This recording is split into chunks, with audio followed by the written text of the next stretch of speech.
இந்த அனுராதா, அதுக்கப்புறம் எருமசாணி விஜய், அதுக்கப்புறம் அக்ஷத்ரா இவங்களுக்குள்ள ஒரு பெரிய டிபேட்டே போகுது.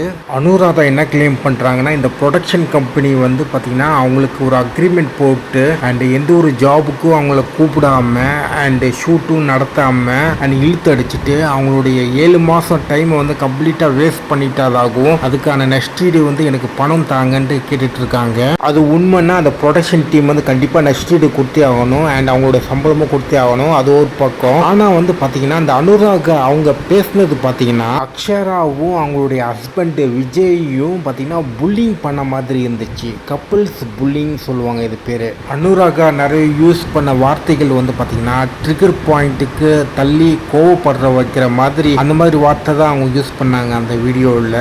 இவங்க எதுக்கு எல்லா பிளேமும் எருமசாணி விஜய் மேலே போடுறாங்கன்னு தெரில. அவர் வந்து ஒரு ஆக்டர், டைரக்டர், ரைட்டர் அண்ட் அவ்வளோதான். அண்ட் அவர் வந்து ப்ரொடக்ஷன் கிடையாது, ப்ரொடக்ஷன் டிபார்ட்மெண்ட் கிடையாது, ப்ரொடியூசர்லாம் வேற யாரோ. ஓகேவா, அவங்க ப்ரொடியூசர் கிட்ட தான் கேட்கணும். அண்ட் அப்படி சப்போஸ் அந்த ப்ரொடியூசர் வந்து இவரை கோத்து விட்டாங்கன்னா தப்பு தான் அது. ஸோ அவ்வளோதான் என்னால் சொல்ல முடியும். ஏன்னா இவங்க கொஞ்சம் ரொம்ப ட்ராமாவை கொஞ்சம் இழுத்து பண்ணுறாங்களோ எனக்கு தோணுது. ஸோ அவ்வளோதான் கைஸ், வேறு இது இல்லை. Bye bye, take care, love you.